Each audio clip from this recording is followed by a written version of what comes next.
No segundo domingo de maio, enquanto outras mães desembrulhavam velas perfumadas e cartões comemorativos, eu estava descalça na minha cozinha, raspando o ovo queimado de uma frigideira, esperando meu filho dizer algo que nunca veio. Nem mesmo um Feliz Dia das Mães. Apenas silêncio. E quando ele finalmente falou, algo dentro de mim se partiu silenciosamente. Ninguém percebeu que rachou. Mas naquela manhã, enquanto a luz do sol incidia sobre a mesa da cozinha, eu não fazia ideia de que aquele seria o primeiro capítulo da minha história de vingança. Do tipo silenciosa, do tipo que ninguém espera. Antes de tudo isso, eu era apenas Estela Nogueira, esposa de Otávio, mãe de Ícaro. E por muito tempo, isso bastou. Construímos tudo do zero. Literalmente. A casa, o celeiro, os postes da mastanzantas, cerca, nós mesmos os cavamos. Uma bolha de cada vez. Naquela época, o dinheiro era curto, mas rir era fácil. Otávio costumava dizer: se a terra aguenta, o amor aguenta também. Quando Ícaro nasceu, a terra se tornou mais do que terra. Tornou-se memória. Eu o embalava naquele balanço da varanda que rangia quando ele tinha cólica. Ensinei-o a andar de bicicleta entre as macieiras. Tirei carrapatos do cabelo dele depois de cada caminhada de verão. E quando Otávio adoeceu, rápido, depois devagar, depois sumiu, eu fiquei. Segurei tudo com fita adesiva e caçarolas. Paguei os impostos. Alimentei as galinhas. Consertei os canos sozinha, em silêncio. Não pedi ajuda, nem mesmo quando o telhado começou a vazar, porque eu acreditava que, um dia, Ícaro voltaria. Não apenas com o corpo, mas com o coração. Eu acreditava que ele se lembraria de que esta terra não era apenas solo, era sacrifício. Ele costumava me escrever bilhetes quando era menino. Você é a melhor mãe do mundo. Em letras tortas, dobradas ao meio, enfiadas debaixo do meu travesseiro. Guardei cada um deles numa caixa de sapatos no quarto de guardados. Mesmo quando ele foi para a faculdade. Mesmo quando ele esqueceu de ligar no meu aniversário. Mesmo quando se casou com uma mulher que me chamava de Telinha, como se fôssemos colegas de trabalho, em vez de família. Eu aguentei firme porque sou mãe. E mães aguentam firme até não poderem mais. Essa era eu, antes da manhã de domingo, em que meu filho finalmente me olhou nos olhos e disse que eu não importava mais. Lembro-me do cheiro de bacon naquela manhã. Acordei cedo, como sempre fazia no Dia das Mães. Esquentei os rolinhos de canela que Ícaro adorava. Até preparei a caneca azul favorita dele. Eu estava me esforçando, mesmo depois de todos esses anos. Ele chegou atrasado. Melina veio atrás, falando ao telefone. Os netos entraram correndo, já de cabeça baixa, discutindo sobre quem ficaria com o tablet primeiro. Nada de abraços, nada de flores. Ícaro deixou as chaves no balcão e disse: você não precisava cozinhar, mãe. Vamos almoçar com os pais da Melina mesmo. Aquilo doeu mais do que deixei transparecer. Sorri, assenti e disse: que bom ver você. Sentamo-nos. Eles comeram rapidinho. Melina beliscou o prato como se estivesse me fazendo um favor só de estar ali. Então aconteceu. Tão casual que quase perdi. Ícaro riu. Alguma piada que eu não ouvi. E se virou para o amigo que tinha vindo. Este lugar? Ai, é só da mamãe. Mas não por muito tempo. Temos planos para o terreno depois que for transferido. Eu congelei. Não disse uma palavra. Apenas o encarei. Meu filho, meu menino, que uma vez se agarrou à minha perna, chorando. No primeiro dia de aula. Estava falando desta casa, o meu lar, como se já fosse dele. E então ele disse isso, olhando diretamente para mim, quase como se achasse que eu fosse rir junto. Quer dizer, sejamos honestos.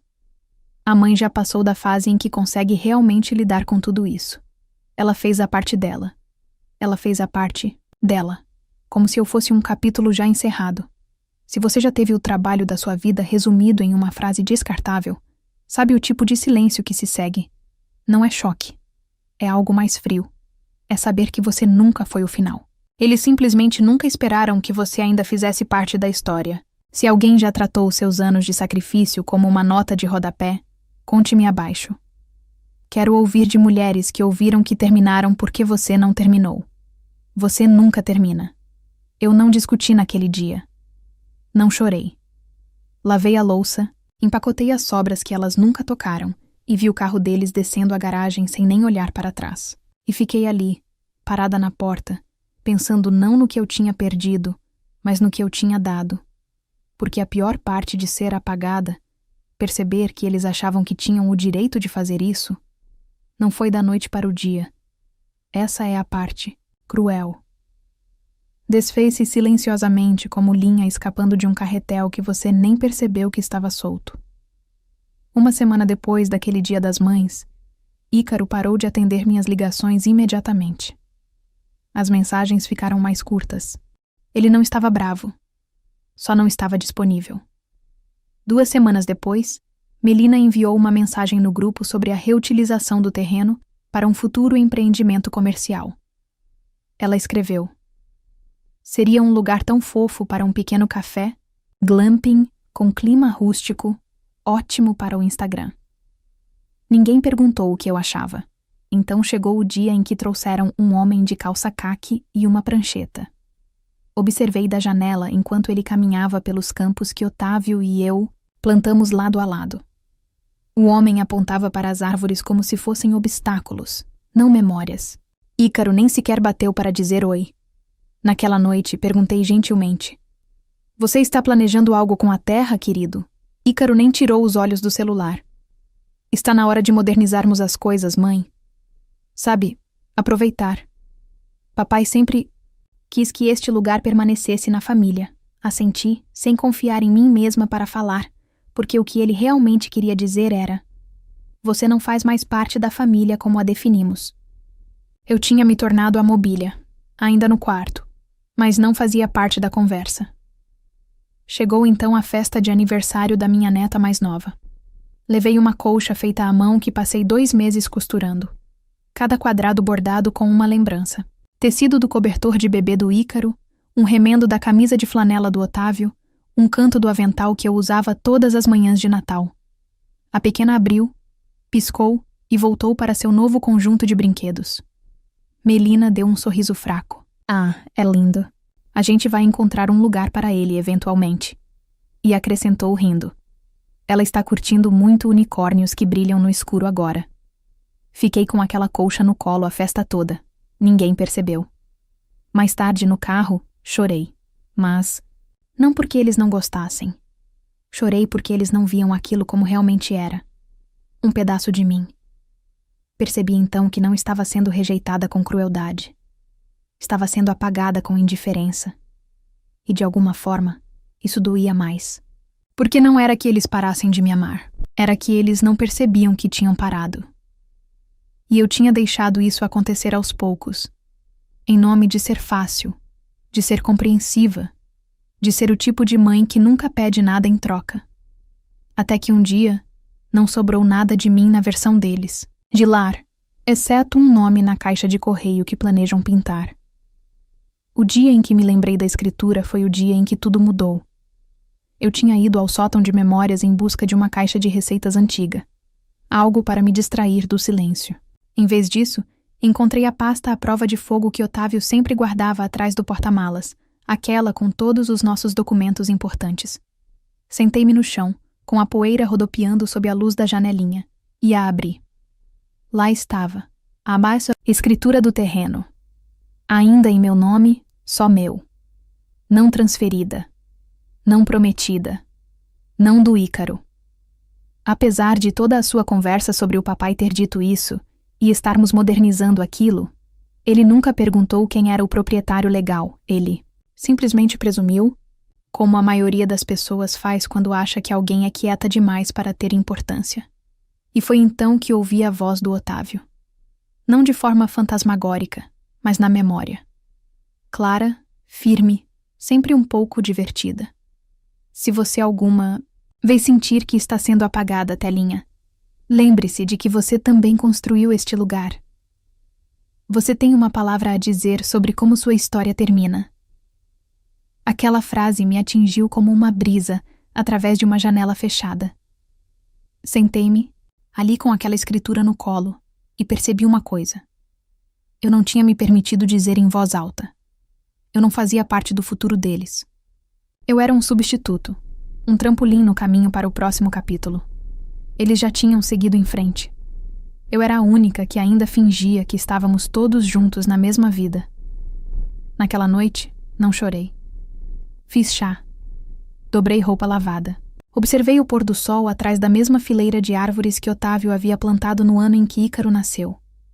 Não me senti brava, apenas quieta. Um tipo diferente de silêncio. Não o silêncio de ser dispensada, mas o silêncio que antecede uma decisão. Sabe aquele momento antes de uma grande tempestade começar? O ar fica parado, os pássaros se calam e tudo prende a respiração. Era assim que me sentia. Olhei ao redor da casa, para as paredes que Ícaro nunca pintava. No balanço da varanda, ninguém mais se sentava. Aquele não era um lar para uma família. Tinha se tornado o museu de uma mulher que ninguém visitava. E talvez fosse hora de parar de esperar que percebessem que eu ainda estava ali e começar a decidir o que faria, com a parte de mim que ainda existia. Porque eu não tinha desaparecido. Eu tinha sido simplesmente colocada em pausa. E agora, eu estava pronta para apertar o play novamente, nos meus próprios termos. Não saí com uma briga. Saí como a maré, devagar, quieta e determinada. No dia seguinte, ao encontrar a escritura, liguei para uma corretora de imóveis em uma cidade vizinha. O nome dela era Viviane Lira.